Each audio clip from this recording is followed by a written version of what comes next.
Hello and welcome to The Final Whistle. I'm Steve Forbes. I'm Kenzie Benali. And what a game, Kens. Southampton have earned themselves a place in the semi-finals of the FA Cup and a trip to Wembley with a 3-0 win away to Bournemouth. Now, joining us to chat through all the major talking points from that game is Dean Hammond and Adam Leach. And Dean, you better get that suit pressed, mate, because you did promise.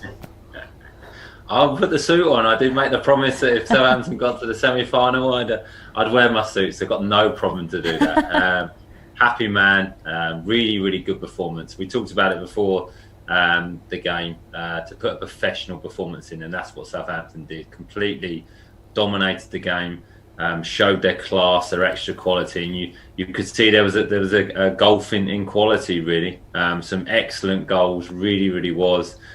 Fraser Forster really didn't have a save to make, a couple of half saves, you'd say, but really good performances, and I enjoyed watching that. And the quality of the goals, 3-0, 2 goals disallowed, other opportunities, some really good individual performances, but looked disciplined as a team as well. And it was nice to see the players. They looked like they were enjoying the performances as well. There was a little bit of a passage of play where short little passes, everyone wanted the ball, sharing the ball around. Brilliant performance by Stuart Armstrong. I think when he plays at his best, Southampton are at their best. He's very creative. He looks full of energy, full of confidence. James Ward-Prowse again was very, very impressive. Commanded the middle of the pitch.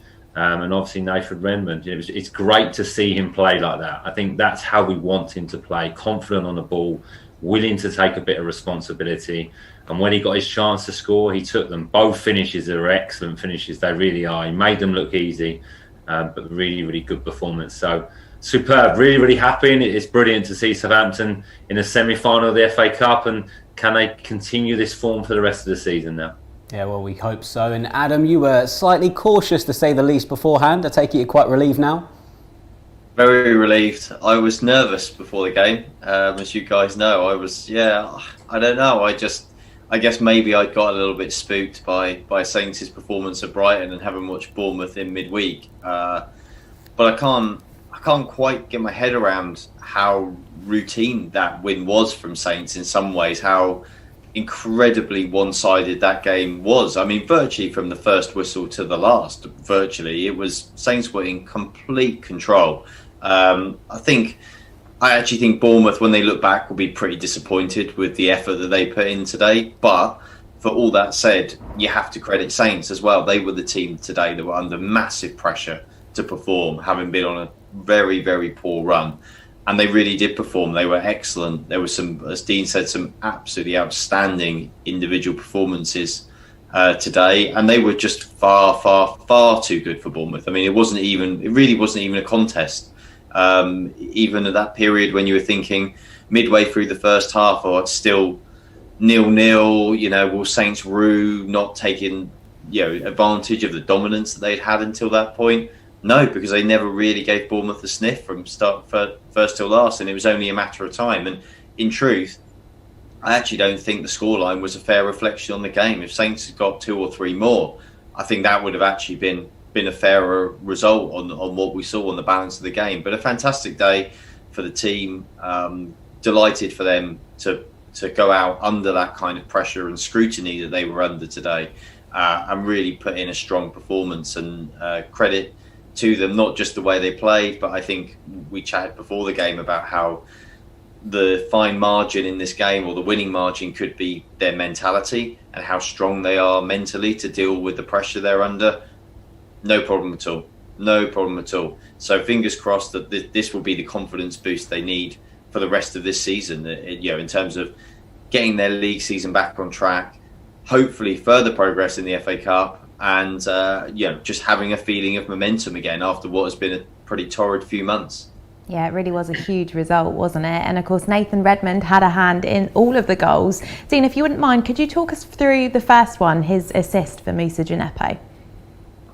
Well, it was brilliant play, and it came about from Southampton winning the ball back, pressing the ball, playing with that high tempo, and I think the midfield in particular did that very well today. The 2 central midfielders picked up a lot of second balls, won a lot of headers, but they won the ball, intercepted the ball, an early pass into Nathan Redmond, who got into a really intelligent position, got himself on the half turn, very aware, and then drove at the Bournemouth back four. And that's where you want Nathan, having the ball in space to be able to turn and face the goal and run at the back four. Really, really good approach play, and the timing of the pass is excellent. He waits. Gineppo's movement is actually really, really good, that he actually takes a step sidewards and then runs in behind. Really, really clever movement. A great weight of pass from Nathan, and a really composed finish. So really good combination play between those two. And if I'm honest, up to that point, I thought Nathan was struggling a little bit. If I'm honest, I think that was his first interaction of the game. But from that point on, it almost looked like something had switched in him. His confidence came back, a little bit more belief in himself, because he has got that quality, and the timing and the weight of the pass is superb, and he just makes it really, really easy for Gineppo. His movement's excellent as well, and a good finish. So a great goal from Southampton's point of view. Yeah, well, Nathan got Southampton's second goal and his first of the match just before half-time with a lovely run into the box, then smashing it past the keeper. Adam, can you talk us through that one? Yeah, I mean, it was great timing from Saints' point of view, because I think having had that first half dominance at 1-0 at half-time, I guess they might have still been a little nervy when they came in at half-time with just one goal. They deserved so much more, but at 2-0, you felt like that was virtually the end of the game, really. It was pretty hard, even at the break, to see any way that Bournemouth were going to get back into it. And I mean, it was a fantastic goal again. I mean, Nathan's picked up the ball in those dangerous areas Dean spoke about, where Bournemouth just didn't quite know what to do with him. They didn't really know how to play him in those pockets of space where he was collecting the ball. And if you give him any space to run at you, then you are likely to have problems. And as soon as he got effectively one-on-one with Steve Cook, Bournemouth were in huge trouble because Nathan's got the legs on him.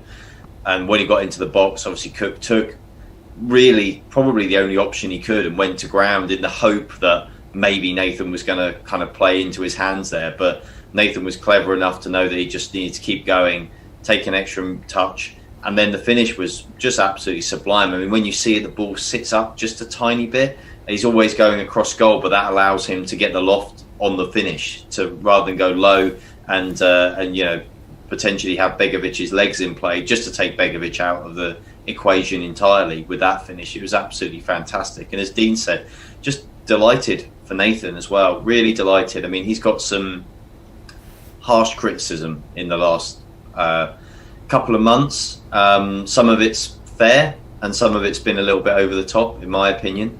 But I'm really pleased for him, because I think the one thing about Nathan is he keeps plugging away. He's a hard worker. He's not an egotistical guy. He's quite down to earth. He's quite level-headed, and he genuinely works hard, and he cares. So it's nice to see somebody like that succeed, and when they're under pressure as well. And he's done this a couple of times in his Saints career. He's had pretty bad dips in form, and he's shown strength of character to take a lot of criticism on the chin, to show he's got broad shoulders by coming back and playing really well. So all credit to him. He was absolutely fantastic today, and he deserves his moment in the sun.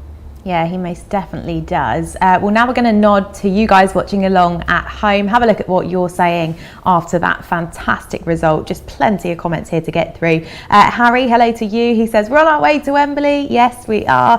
Owen on YouTube says that was a great game for the Saints. Russ has left us this comment. He says, it's a great day to be a Saint. It certainly is, Russ. Margaret on Facebook has said, I said to keep the faith. Well done, Saints. Come on, you Reds. Tony, well done, Saints. Justin, thanks for this. Redmond was fantastic, but he does need to do this for the rest of the season.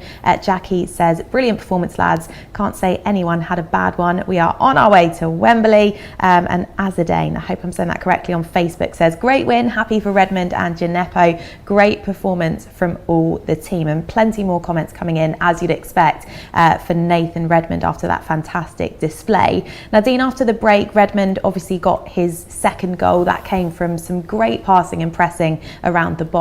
What did you make of that goal? You're right, Kenzie. Again, it came from the energy and intensity of Southampton that pressed Bournemouth. Bournemouth a little bit naive, if I'm honest, playing out from the back and playing into Southampton's hands. Really good anticipation from James Ward-Prowse to intercept the ball. A really, really clever pass. and then Nathan's, composed, setting up Stuart Armstrong. Great strike, a little bit of a slip in there, but with his left foot, hits the post, and then the reaction from Nathan to slide that into the bottom corner. Look, it looks a really easy finish, but it's really not, because you get the time to think about it. The ball's coming out to him, he reacts really well, gets a really clean and smooth finish on it, and goes in between the cook and the goalkeeper. So it was a really, really good finish, but it came from that intensity, that confidence, and for Southampton to really press Bournemouth, to be brave, to play higher up the pitch. And then when they got into them positions today, Southampton were ruthless. They really were. When they got opportunities, they hit the target. They made the keeper make a save. We mentioned before, 2 goals disallowed, but an excellent finishes. Both of Nathan's finishes today were really, really good. And I hope that just gives him the belief, because honestly, when he's playing at his best, he's really, really exciting, and he creates so much. And if you've got Stuart Armstrong playing at his best and Nathan Redmond playing at his best, they're 2 really creative players. So that's exciting to see. So hopefully you can continue this now, continue scoring goals and creating things for the team.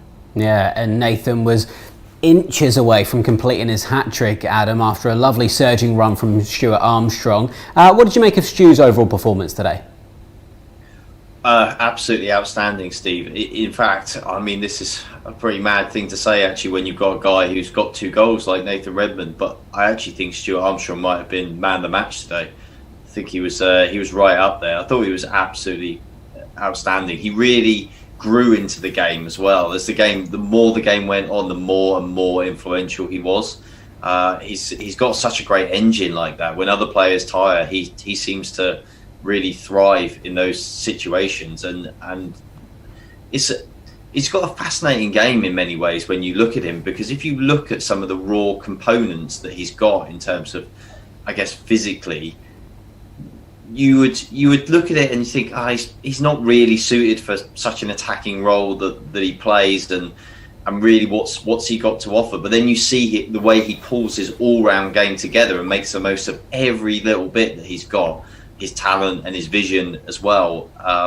Just an outstanding footballer, really, I think, and fantastic for Saints. And again, Bournemouth just didn't know what to do with him, and I really felt that James Ward-Prowse, Stuart Armstrong and Nathan Redmond today were just on another level, and just far, far too good for Bournemouth. And it's just really great to see. I think when Stuart's, I think Dean alluded to it, when Stuart's playing top of his game, Saints are really on song, and they need that from him. He's a really, really crucial player. Sometimes you go through a game and he doesn't do anything that is just outwardly exciting. Sometimes he does, but he doesn't always. But the contribution he makes to the team, the balance he gives the team, the ability, thanks to his hard work and also his reading of the game, to allow some of the other players with perhaps a bit more flair to really express themselves, to make those runs down the sides or in behind teams.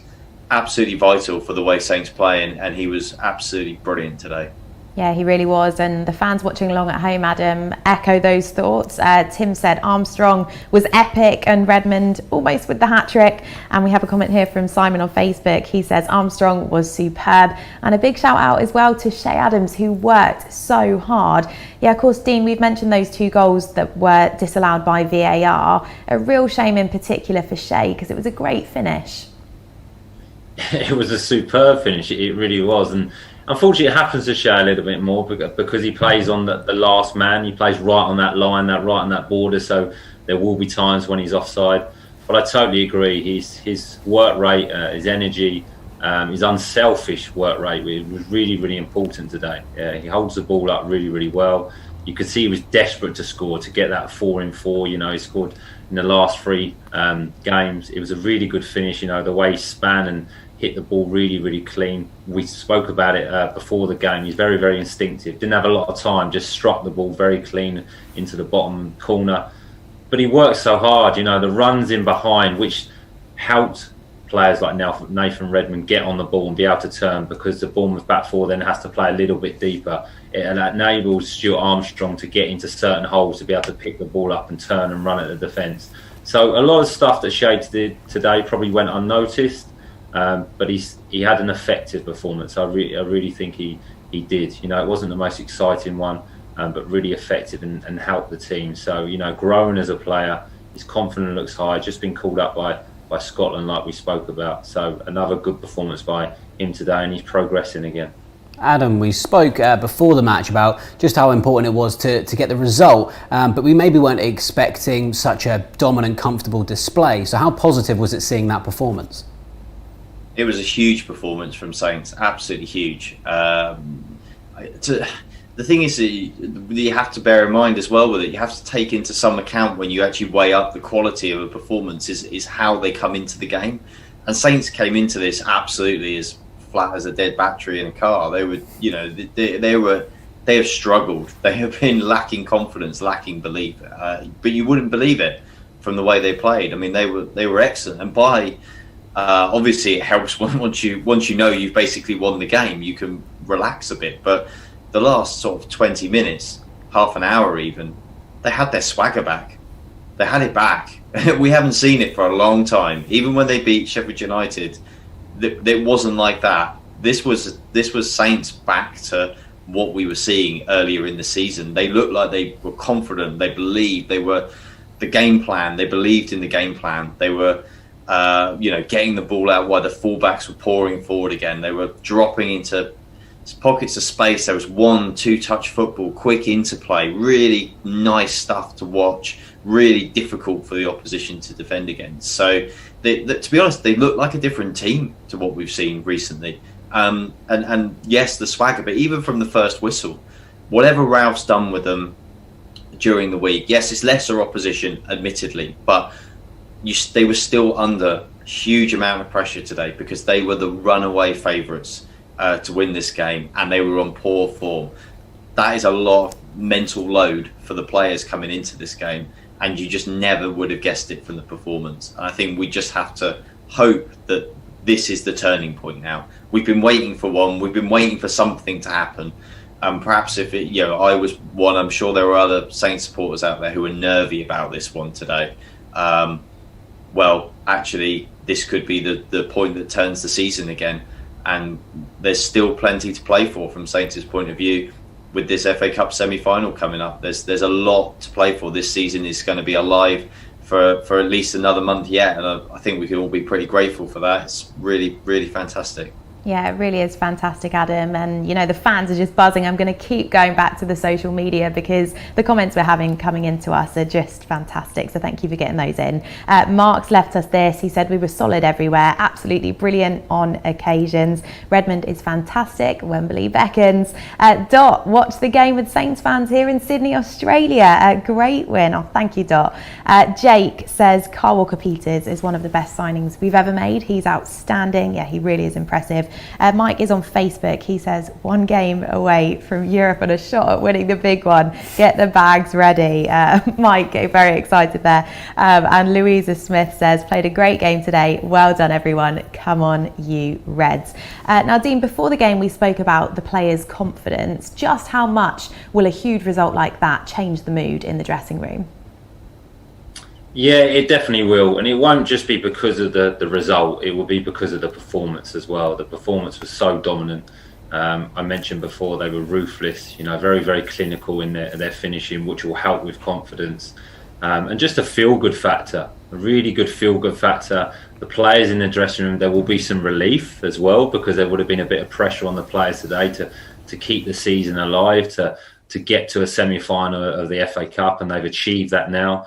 And I think, like Adam touched on it there, I would be interested to see what the manager's potentially done different this week in training. Has he done anything different, or has he been doing anything different in the build-up to the FA Cup games? Because the players seem a little bit different. The players look fresh today. They look really fit. They look on top of the game, and they look composed. So we spoke about them maybe feeling the pressure. It really didn't look like that. It looked like they were confident and they were happy to be there, and they believed that they were going to win the game. So I'm sure the players will feel that sigh of relief and be happy, and there'll be some smiles on the faces, and they'll be looking forward to having a bit of a break now. It's come at a perfect time to have that, a few days off, which I'm sure the manager will give them now because of the international break.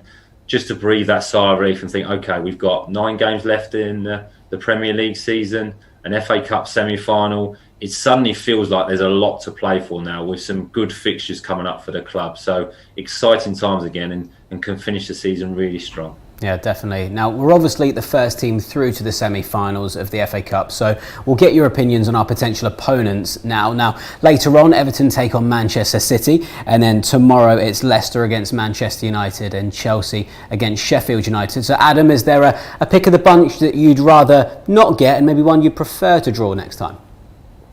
Well, I mean, avoid Manchester City, really. I think that's going to be everybody's aim. I mean, they've got to still beat Everton, but if they do, you want to avoid them, because they're obviously the best team in the country at the moment, and I think that they will take this competition seriously. So you're pretty unlikely to come up against them in the semi-final, and for Pep to play a massively weakened team, I think. So you're going to be really up against them if you draw Man City.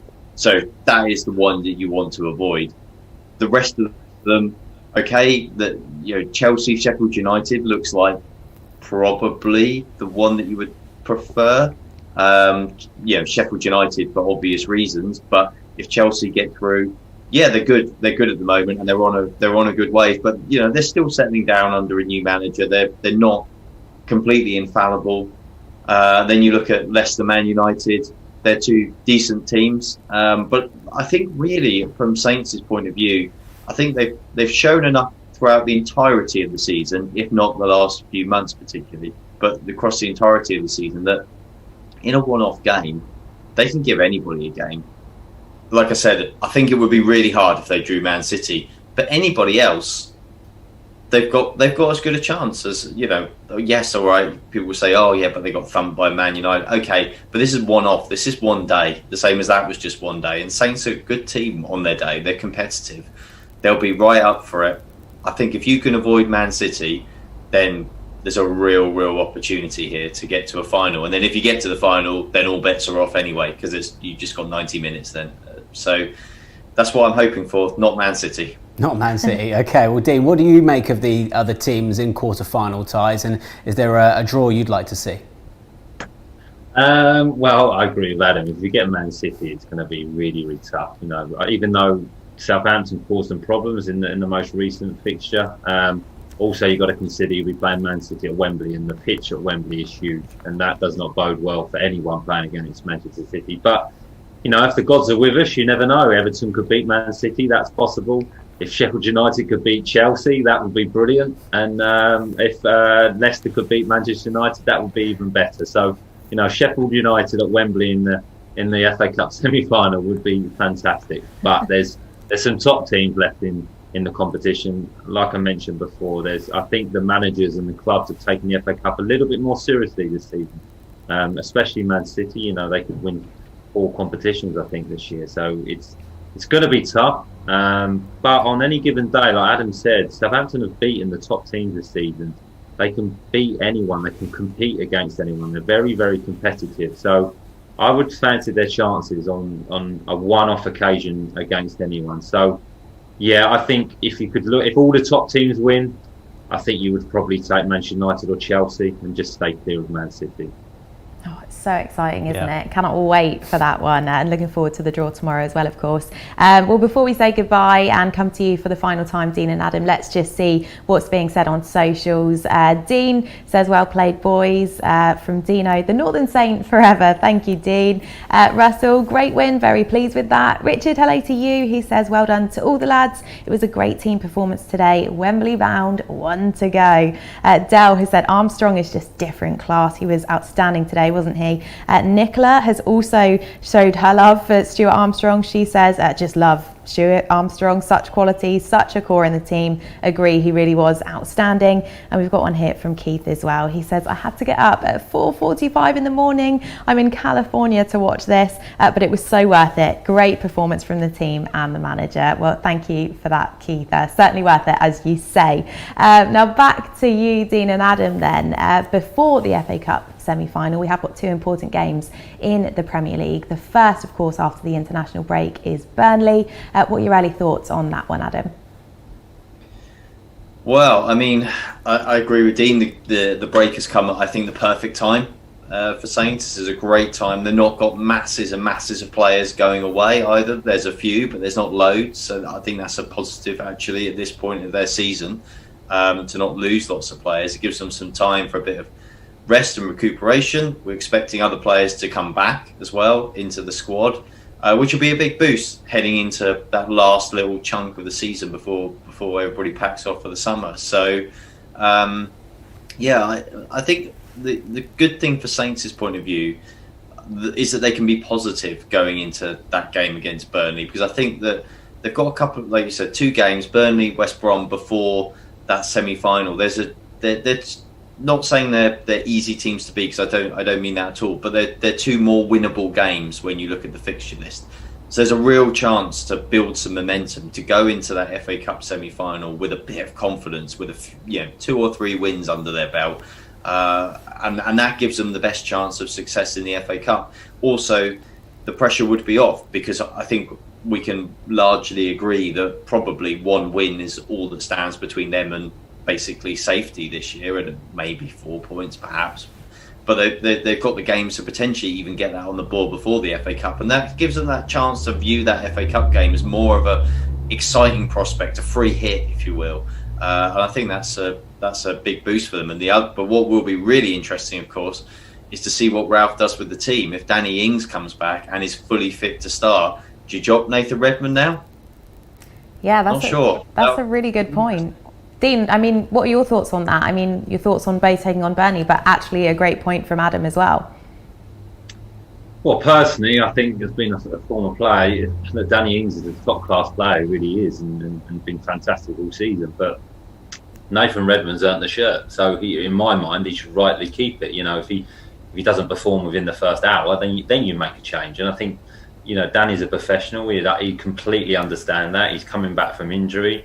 And Nathan has been fantastic today, and very effective with Shay Adams. So in my mind, he would keep the shirt. But going into the Burnley game, really, really important game. And we've seen what Southampton are like when they come back after they've had an extended rest, when they've had that few extra days rest because of the way they work, because of the intensity they work in games and in training and what the manager puts them through. When they get that added rest, they do come back sharp. They really, really do. So I think the Burnley game comes at a really good time. I think if they can get a victory in that, go into the West Brom game, win that as well, they're safe, they've built the momentum, and then you're going to enjoy an FA Cup semi-final at Wembley. It could be brilliant. But I think the international break has just come at a brilliant time. With the last few weeks, the results have not quite gone from it. It kind of feels as though, there's some light at the end of the tunnel. The atmosphere within the group will be really good now. A couple of days away from each other as well, which is good, just to refresh your mind. The Burnley game could be a really, really good fixture for Southampton. Yeah, most definitely. Well, Dean, Adam, thank you so much for being on the show with us once again. Lovely to have you here.